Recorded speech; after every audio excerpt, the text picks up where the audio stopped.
All right. Go ahead, Kathy, with your question. Yes.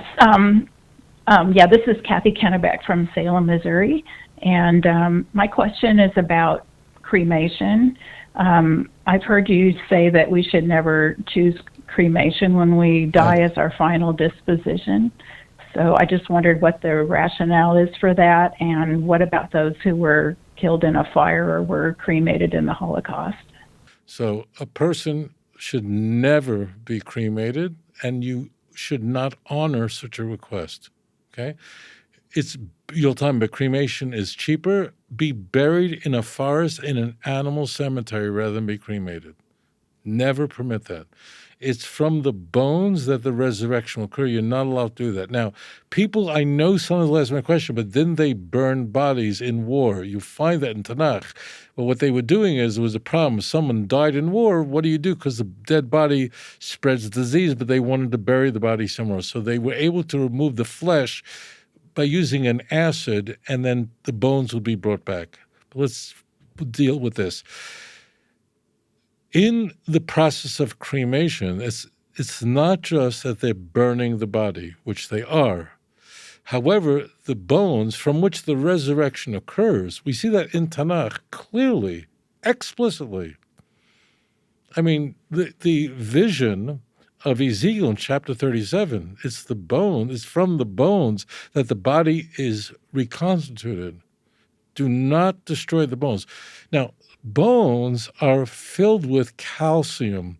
Calcium has a burn rate. It's just very high. So what happens is, when this is a little unpleasant, and I'm just telling you now.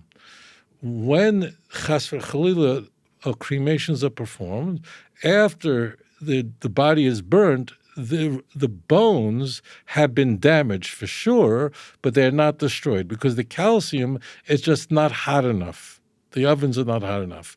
So what they do then is they take the bone. This is what they won't tell you. It's not they're scamming you. They just don't want it to be unpleasant for the family.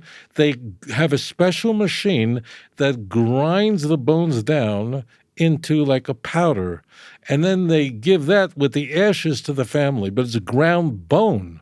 So now, why did HaKadosh Baruch Hu do this?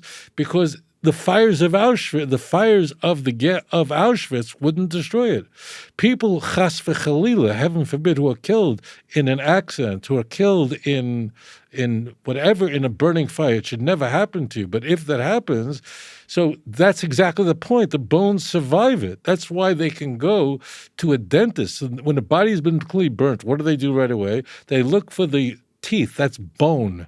And then they look at the dental records, and that's how I identify a dead body. You see, that's the whole point. So therefore, they didn't grind bones in Auschwitz, and in a fire, the bones aren't burnt. They're damaged, but not burnt. That's the point of it. So therefore, do not be cremated when you're 120.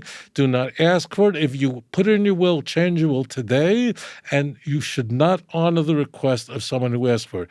Now, I know someone's going to ask me, what happened to my grandmother who was cremated? I cannot answer that question.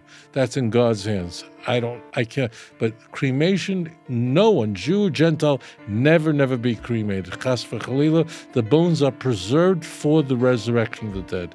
If you enjoyed this program, please like and subscribe. אדון עולם אשר מלך בטרם כל יציר נברא לעת נעשה בחפצו כל אזי מלך שמו נקרא ואחר